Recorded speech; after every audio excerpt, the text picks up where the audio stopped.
Amém, irmãos? Boa noite, a paz do Senhor Jesus. Boa noite, igreja. Amém. Estamos aí juntos na casa do Senhor para mais um culto. Feche seus olhos, estenda sua mão em direção à minha vida, peça para que Deus fale com você através de mim. Amém? Senhor, meu Deus, meu Pai amado, nós estamos aqui, Pai, na Tua casa, Senhor Deus, para cultuarmos o Teu santo nome. Senhor Deus, para derramarmos, meu Pai, o nosso culto a Ti, a nossa adoração. Senhor Deus, que nesse momento da palavra eu peço para que o Senhor venha estar falando através da minha vida. Que não seja eu, mas que seja o Senhor trazendo a mensagem para a sua igreja. Em nome de Jesus, amém. Pode se assentar. Vamos abrir a palavra do Senhor em 1 Timóteo, capítulo 6, versículo 6.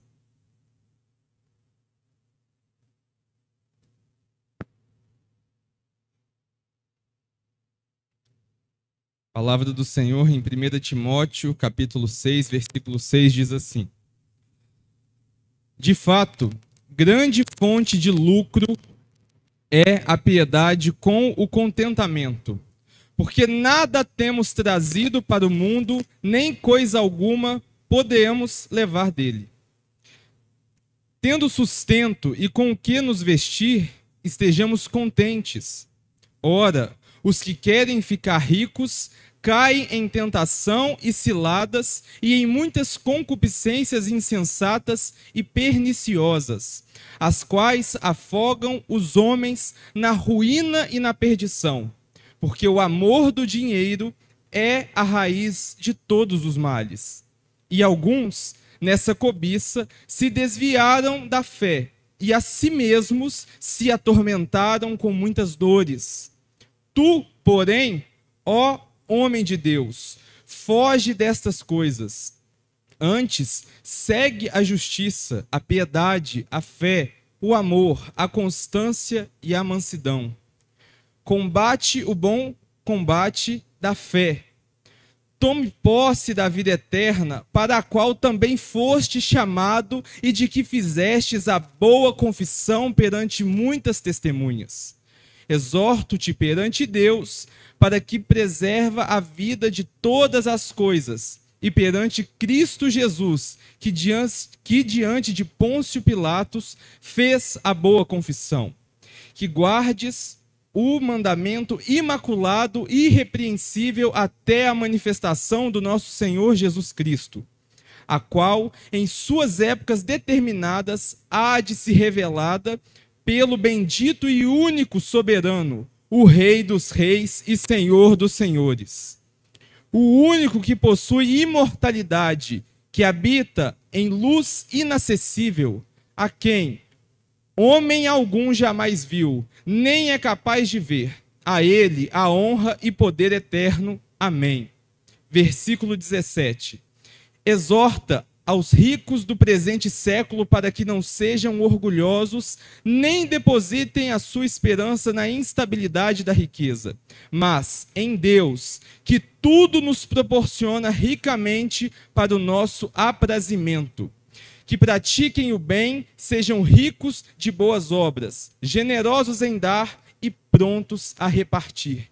Que acumulem para si mesmos tesouros, sólido fundamento para o futuro, a fim de se apoderarem da vida verdadeira. Somente até aí. Amém.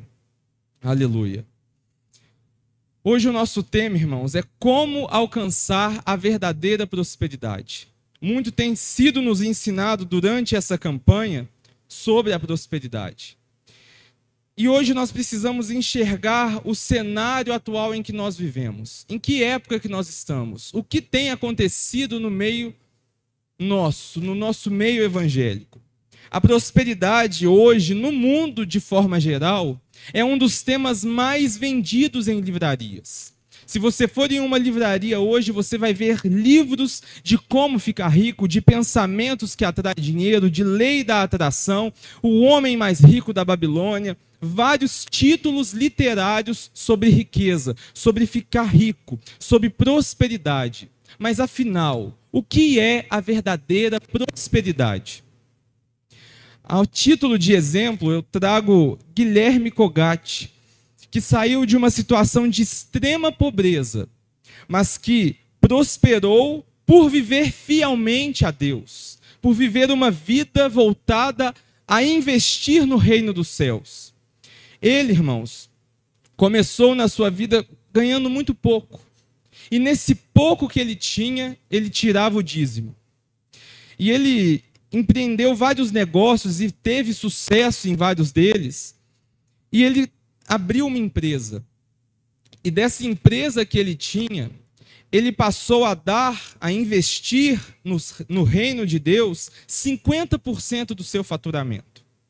Em determinada época, mais para o final da sua vida, ele passou a investir do faturamento de suas empresas 90% do que ele ganhava.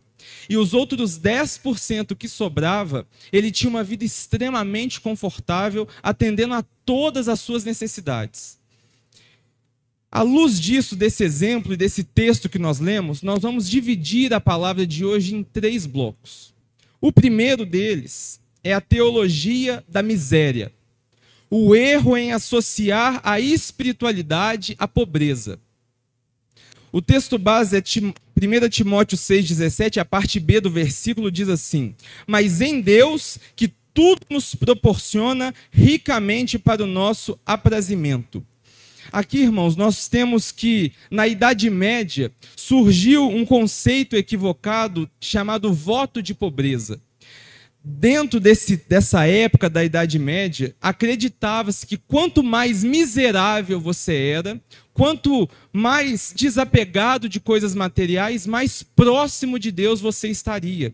Quanto mais das suas riquezas você dispusesse, mais santo você era enxergado aos olhos de Deus. Um exemplo muito claro disso foi Francisco de Assis, que inspirou essa mentalidade. Mas o que o apóstolo Paulo vai dizer em Efésios 4, 28? Ele diz assim: aquele que furtava, não furte mais. Antes, trabalhe, fazendo com as próprias mãos o que é bom, para que tenha com o que acudir ao necessitado. Feita essa leitura, irmãos, vamos refletir. Deus, ele dá a nós a semente para plantar. Deus, ele coloca nas nossas vidas a semente para que nós possamos suprir as nossas necessidades e plantar e investir o resto. Mas tem pessoas que estão comendo tudo, não investem nada, não separam uma parte do que ganham para estar investindo. Mas para se alimentar e para plantar e guardar essa parte, é necessário que você entenda que quanto mais você semear, mais você vai colher. Quanto mais você plantar, maior vai ser a sua colheita. E Eclesiastes vai nos ensinar, não vai dar tempo de eu ler todo, mas em resumo, que o dom de desfrutar do próprio trabalho vem de Deus. Tem pessoas que não desfrutam do fruto do próprio trabalho. Sabe aquelas pessoas que vivem para pagar contas?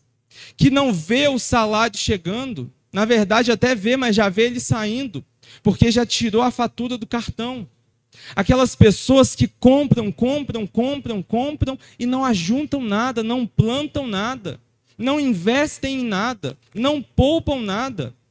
Então nós vemos, irmãos, que essas pessoas, muitas das vezes, estão cessando a sua prosperidade. Uma vida diante do Senhor é uma vida próspera, mas tem que ser uma vida inteligente, uma vida de planejamento, uma vida de balanço. Nós temos que fazer nas nossas vidas um balanço do que está entrando, o que está saindo, com o que eu estou gastando, para onde que o meu dinheiro está indo. Esse mês eu gastei tantos % do meu salário em roupa. Mês passado eu gastei tanto em eletrônico, mês passado eu gastei isso, isso e isso.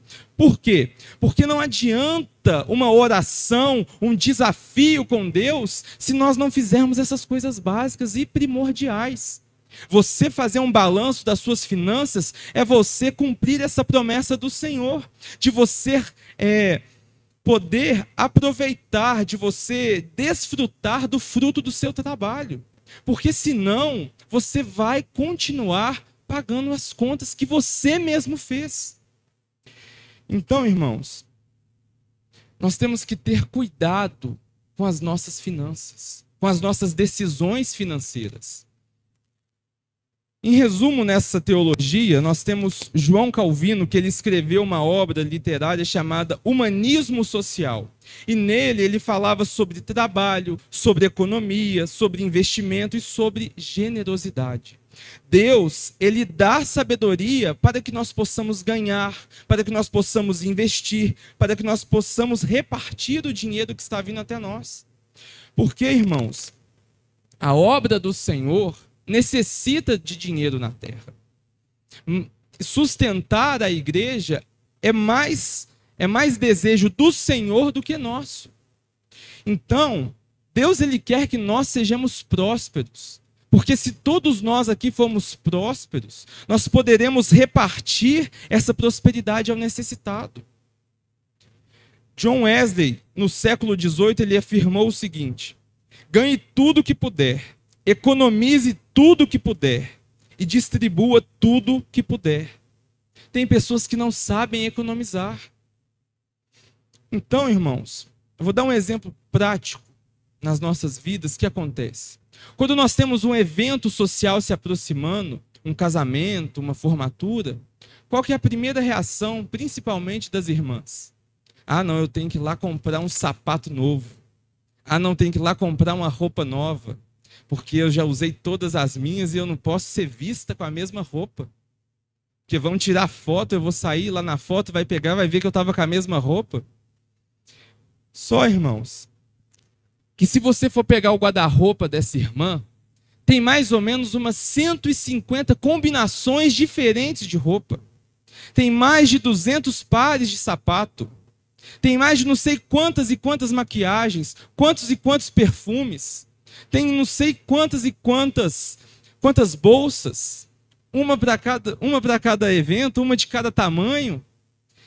Então, irmãos, há quem gaste com o que não tem para impressionar quem não conhece. Quando nós tomamos essas atitudes irresponsáveis, porque nós queremos o quê? Que a sociedade, que o nosso meio social nos veja e fique impressionado. Olha como que ela tem bom gosto. Olha como que sempre ela está com uma roupa nova. Mas você, nessa atitude, que é boba, irmãos. É uma compra de 12 vezes no cartão que você nem vai ver. É uma bolsa que custa R$500, mas que você passou no crédito, nem sentiu. Mas é isso tudo que está fazendo você não prosperar. De você se fazer a pergunta: eu estou me vestindo para quem? Por que eu não posso repetir uma roupa num evento social?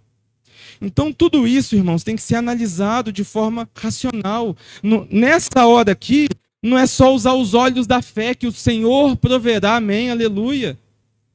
Porque vai chegar uma hora que você vai comprometer quase que 100% do seu salário, com parcelas de coisas que você não precisava para impressionar pessoas que você não conhece.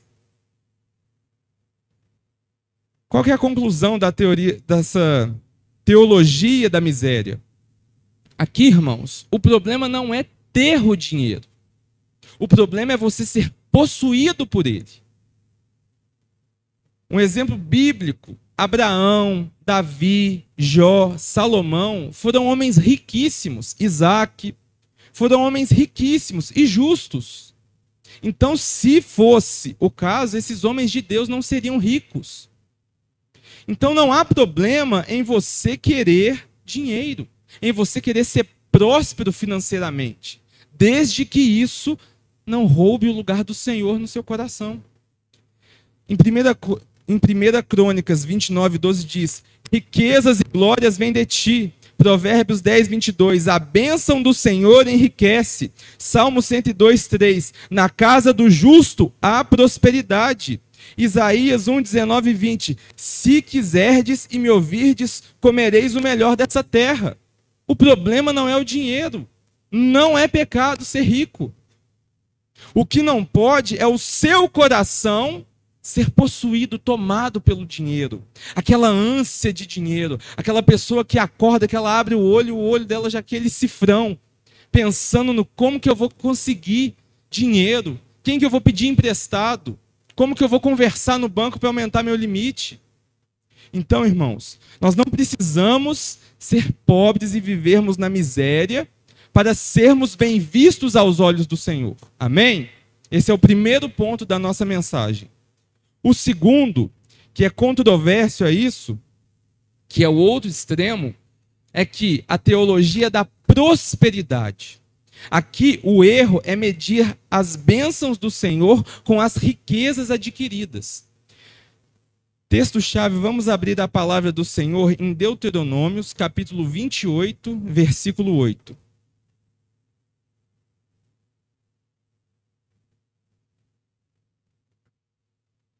Deuteronômios, capítulo 28, versículo 8, diz assim: O Senhor determinará que a bênção esteja nos teus celeiros e em tudo que colocares a mão,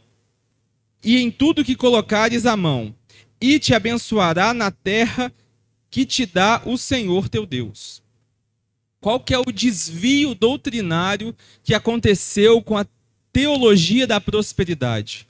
Qual que foi o erro? Aqui, irmãos, pregou-se, principalmente desse movimento neopentecostal, que o crente deveria ser rico.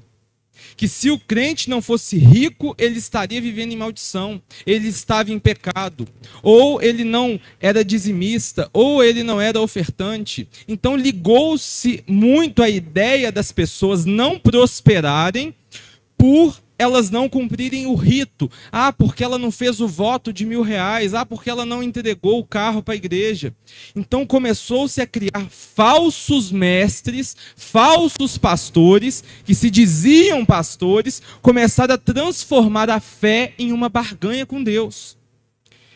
E qual que é a refutação bíblica disso? Em Lucas 12:15 diz: a vida do homem não consiste na abundância de bens. Em Lucas 12:16-21, Jesus vai chamar um homem de louco por confiar na estabilidade de seus bens. Ele acumulou tudo para si e morreu e nada levou. Então aqui, irmãos, nós tivemos também relatos na história. Na Idade Média, a venda de indulgências.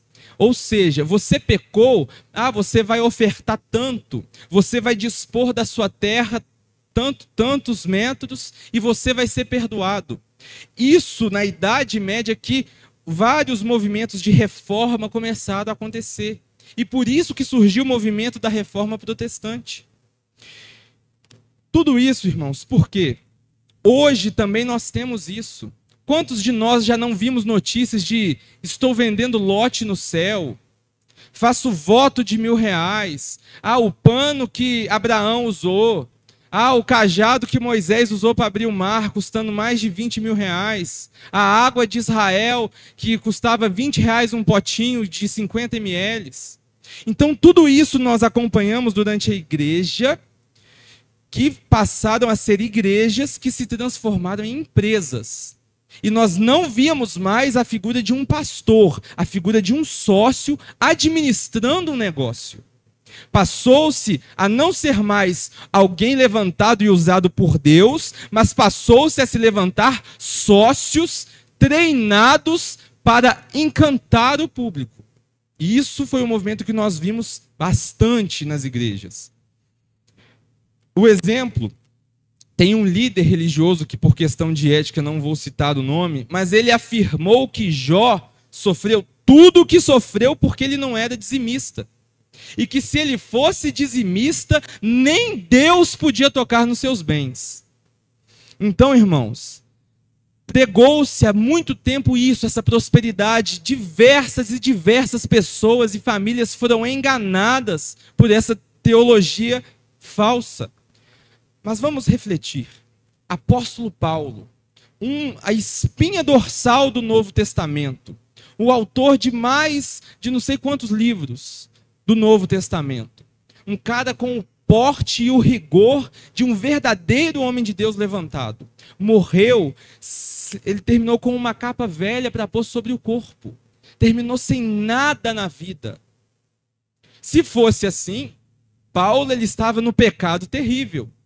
Paulo estava sendo mal visto aos olhos de Deus, porque ele acabou na pobreza, porque ele acabou sem nada. Então nós não podemos tomar isso como base para determinar a nossa fé, o quão próximo nós somos de Deus, o quão Deus tem se agradado de nós. Amém? Outro exemplo, Asaf, Salmos 73, ele invejava os ricos, até que ele percebeu que Deus ele era a sua herança. O exemplo da igreja de Laodiceia, que se achava rica, Jesus olhou para ela e disse: você é pobre e miserável. Mas agora, para a igreja de Esmirna, que era pobre financeiramente, Jesus disse que ela era muito rica espiritualmente. Então nós deixamos de associar a imagem de eu sou rico, Deus está feliz comigo. Não. Em Provérbios 13, 7 diz assim: uns se dizem ricos, sem terem nada, outros se dizem pobres, sendo muito ricos. 2 Coríntios 6,10. Entristecidos, mas sempre alegres. Pobres, mas enriquecendo a muitos. Nada tendo, mas possuindo tudo. Provérbios 21:1. Mais vale o bom nome do que as muitas riquezas. O ser estimado é melhor do que o ouro e a prata. E o último versículo. Melhor é um bocado seco e tranquilidade do que uma casa farta de carnes e de contendas. O que isso nos prova, irmãos? Que a teologia da prosperidade, ela ignora que é possível você ser pobre financeiramente e você ser próspero. Que rico e miserável não diz nada sobre a sua espiritualidade e como você está sendo visto por Deus. Pobre pode ser rico. Ele pode se tornar rico, assim como o rico pode se tornar pobre. Mas isso não diz nada sobre Deus e como que Deus tem olhado para essa pessoa. Crente anda de ônibus, crente anda de bicicleta, crente mora em casa que só tem o chão batido, que não tem piso. Porque se não fosse, nós iríamos desacreditar a fé de muitas pessoas, que talvez não tem 1% dos nossos bens, mas que tem mais de 1000% da nossa fé e da nossa espiritualidade. E são contentes com o Senhor, no pouco que têm. Pessoas que não reclamam, que estão sempre com a cabeça em pé, que não olham com inveja ou com cobiça as coisas do irmão. E muitas vezes nós que temos uma casa, roupas, comida, olhamos com inveja para as pessoas. Invejamos os bens das pessoas. Então, irmãos, esse é o segundo ponto da nossa mensagem.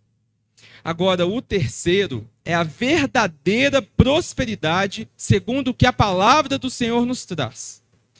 A palavra do Senhor nos traz em 1 Timóteo 6,17 assim, vamos ler novamente. Exorta aos ricos do presente século que não sejam orgulhosos, nem depositem sua esperança na instabilidade da riqueza, mas em Deus, que tudo nos proporciona ricamente para o nosso aprazimento. Que pratiquem o bem, sejam ricos de boas obras, generosos em dar e prontos a repartir, que acumulem para si mesmos tesouro sólido, fundamento para o futuro, a fim de se apoderarem da verdadeira vida. Então aqui, irmãos, o primeiro ponto de uma prosperidade com Deus, a verdadeira prosperidade é: nós temos que valorizar mais os tesouros espirituais do que os materiais. Onde você tem ajuntado tesouros? Onde que está o seu patrimônio? E você pode estar se perguntando: patrimônio espiritual? Como que é isso, Gustavo? Simples, irmãos. Você tem o seu nome escrito no livro da vida? Você é selado com o Espírito Santo? Você é filho de Deus? Você tem o Espírito Santo dia após dia com você? Você é uma ovelha de Cristo, filho de Deus, membro da família do Deus Altíssimo? Se você respondeu sim para todas essas perguntas, e todas essas perguntas enchem o seu coração de alegria, parabéns, você atingiu a prosperidade. Porque isso é que é ser próspero, irmãos. É nós termos a certeza da salvação. Irmãos, a riqueza que nós temos, dinheiro nenhum no mundo compra, que é a vida eterna. Que é você poder ser chamado de filho do Deus vivo, de você ter o Espírito Santo selado dentro de você, te preparando para o dia da volta do noivo.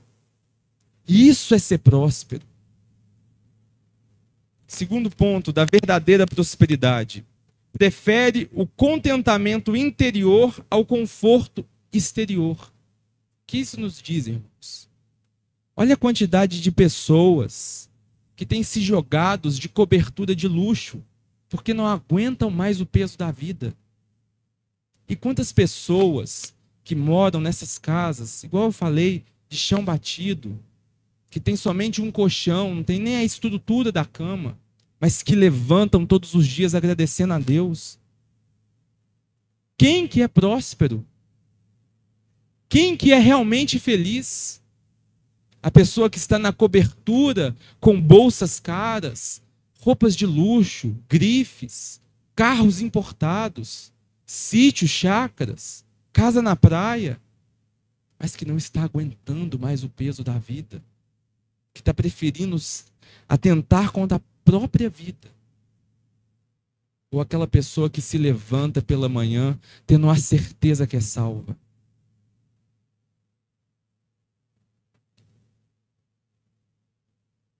Onde está o seu contentamento? Você se contenta com o quê? Com as suas roupas? Com os dígitos que tem na sua conta? Com o seu carro? Com a sua casa? Se é aí que está o seu contentamento, você não é próspero. 1 Timóteo 6,7 diz assim: porque nada temos trazido para o mundo, nem coisa alguma podemos levar dele. Versículo 8. Tendo sustento e com o que nos vestir, estejamos contentes. Quantos passaram fome hoje? Eu vejo aqui que todos estão vestidos. Isso é motivo de nós nos alegrarmos. A palavra do Senhor diz: tendo sustento e o que nos vestir, estejamos alegres. O que você vai receber para além disso, é graça do Senhor.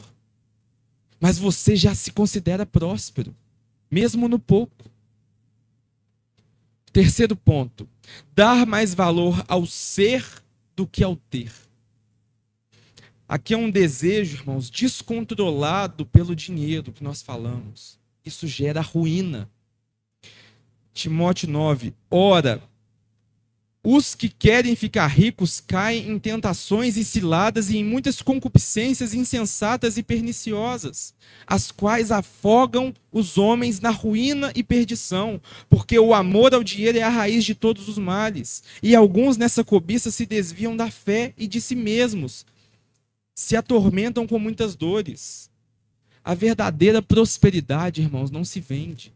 Ela não é alcançada quando você negocia princípio. A sua prosperidade, ela não vai vir se você abrir mão do seu nome, abrir mão do seu caráter, da sua honra. Se você conhece aquela pessoa que está disposta a fazer qualquer coisa para ficar rico, que está disposto a casar, descasar, passar por cima de alguém na empresa, falar mal, inventar, denegrir a imagem de alguém. Essas pessoas, irmãos, não entendem o que é a prosperidade bíblica. E mesmo que essa pessoa que está disposta a fazer tudo alcance, ela não vai ser feliz. Ela vai ser uma pessoa vazia, ela não vai ter um dia de paz. E o dia que ela partir, irmãos, ela não vai levar nada, 1 centavo, de tudo aquilo que ela abriu mão para ter. Quarto ponto é: confia em Deus e não na instabilidade das riquezas. O que é isso? Versículo 17, parte A. Exorta os ricos do presente século para que não sejam orgulhosos, nem depositem a sua esperança na instabilidade da riqueza. Ah, eu tenho dinheiro, está resolvida a minha vida. Estou tranquilo, não preciso de nada e nem de ninguém. Quantas pessoas você já viu que é assim? Tem um caso, irmãos, de um brasileiro rico, que na época da pandemia, sabe o que ele afirmou? Ele afirmou que podia pegar o vírus, que ele tinha dinheiro para pagar o melhor tratamento, os melhores médicos, os melhores hospitais. E ele morreu de Covid. Ele morreu e o dinheiro dele não salvou. O dinheiro dele comprou realmente o melhor hospital, o melhor médico, mas não comprou a saúde, não comprou a vida. Então, aí, as riquezas que nós adquirimos é instável. Ela te proporciona coisas, mas tem coisas que ela não compra. Ela não te compra vida. Ela te compra uma cama, mas não te compra o sono. Ela te paga o melhor médico, mas não paga a sua saúde. Outro exemplo, irmãos, que eu trouxe que eu achei muito interessante é que um bilionário, banqueiro, ele morreu por falta de ar.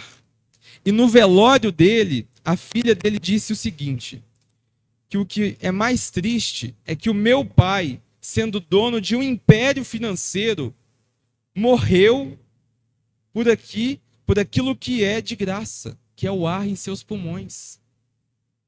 Tem noção, irmãos, que um homem bilionário, que somente dele deixar o dinheiro rendendo, a riqueza dele já ia se multiplicar, não pôde comprar o ar que nós respiramos de graça. Então as nossas riquezas não nos trazem estabilidade. Nós não podemos bater no peito e dizer eu estou seguro porque eu tenho dinheiro. O quinto ponto, valorizar o repartir mais do que o acumular. Versículo 18 de Timóteo diz assim, que pratiquem o bem, sejam ricos de boas obras, generosos em dar e prontos a repartir. Aquilo que você tem é o que você dá, você perde aquilo que você retém. Irmãos, quantas pessoas riquíssimas que nós já vimos que são miseráveis. Tem casos de pessoas riquíssimas catando graveto nas ruas para ir cozinhar feijão em casa. Tem pessoas que não compram banana só porque não vai jogar a casca fora. Quantos já ouviram isso aí? E tem pessoas que é assim mesmo. Que ali, ó, não sai nada. Né? Aleluia. Então, irmãos, nós temos que tomar cuidado para não sermos assim. Esse homem rico, você acha mesmo que ele está sendo próspero? Imagina, irmãos, a vida de você ter que ficar olhando para o chão para catar um galho, para você cozinhar um feijão. O que adianta todo o dinheiro que ele tem na conta? Nada. E agora o sexto e o mais importante, ajuntar tesouros no céu. Versículo 19. Que acumulem para si os mesmos tesouros, sólido fundamento para o futuro, a fim de que se apoderem da verdadeira vida. O que é a verdadeira vida que o versículo está dizendo? O que é essa verdadeira vida? Já paramos para pensar? Irmãos, a nossa vida aqui é um sopro. Como diz a palavra do Senhor, a nossa vida é como a névoa, que ela se dissipa com o vento. Quando nós assustamos, nós já fomos. Já perdemos alguém. Então, irmãos, os nossos investimentos têm que ser no reino e na eternidade. Depositar no banco celestial, que é a obra, o reino do Senhor. Eu estou aqui hoje, você está aqui hoje, você não está perdendo um dia da sua vida, mas você está investindo um dia da sua vida.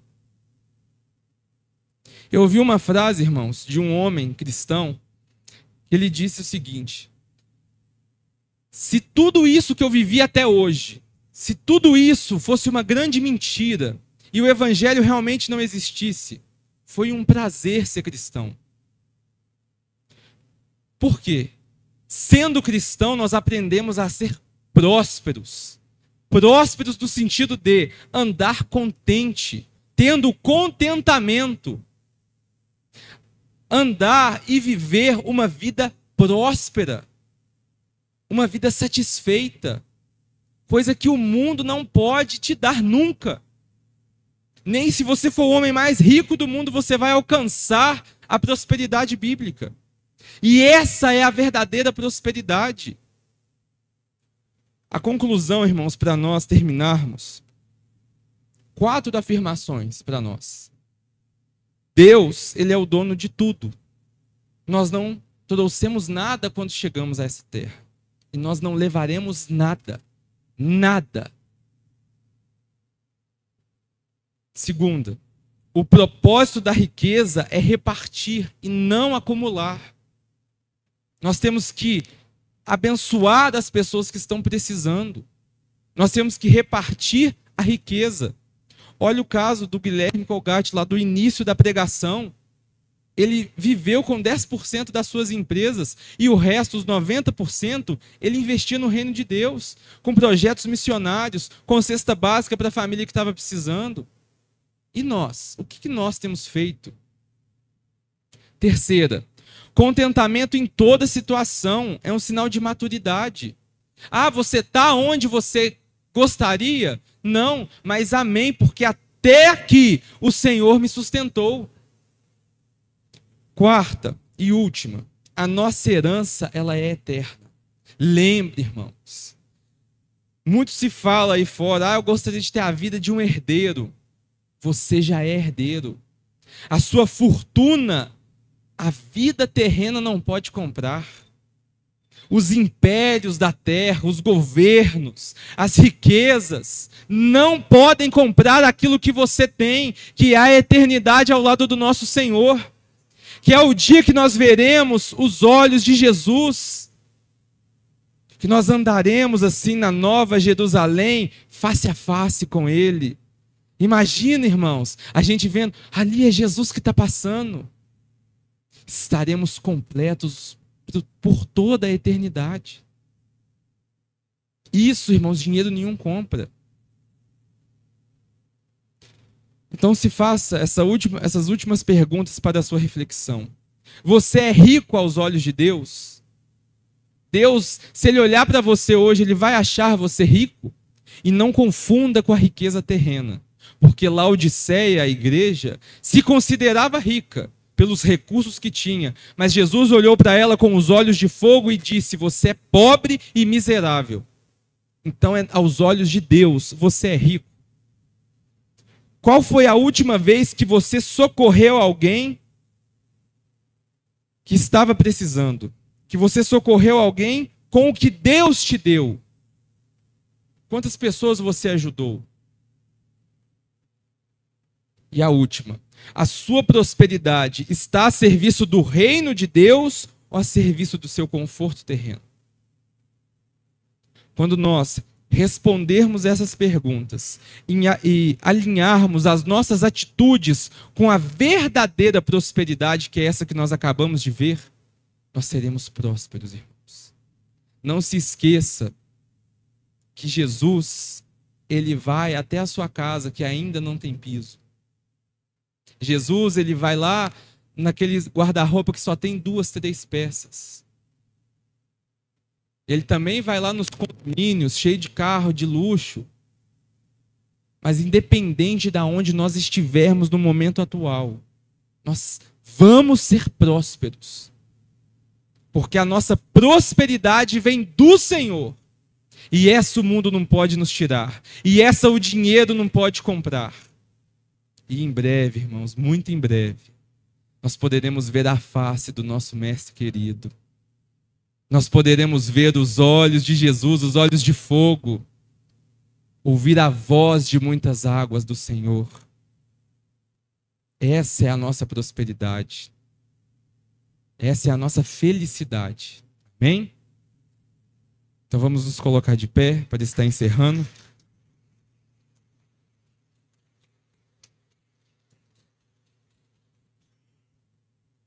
Aleluia, Senhor, para a tua honra e para a tua glória. Feche seus olhos, curve a sua cabeça e fala com o seu Deus. Amém?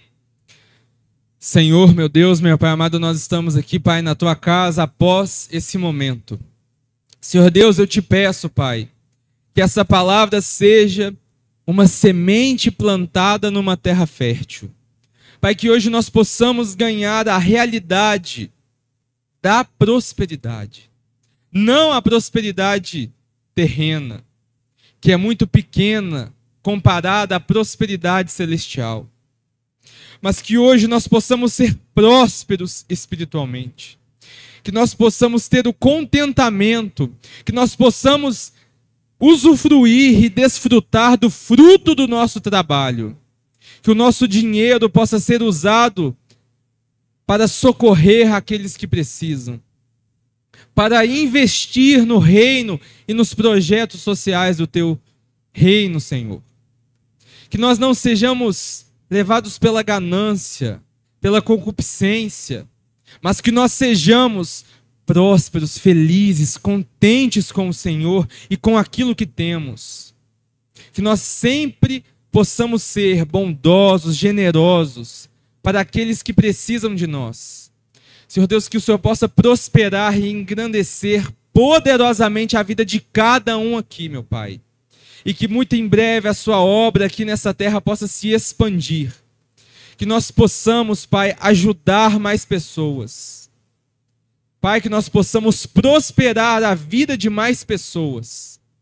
É isso que nós te pedimos. E certos da vitória, nós já te agradecemos em nome de Jesus. Amém. Amém. Aplauda o Senhor mais uma vez.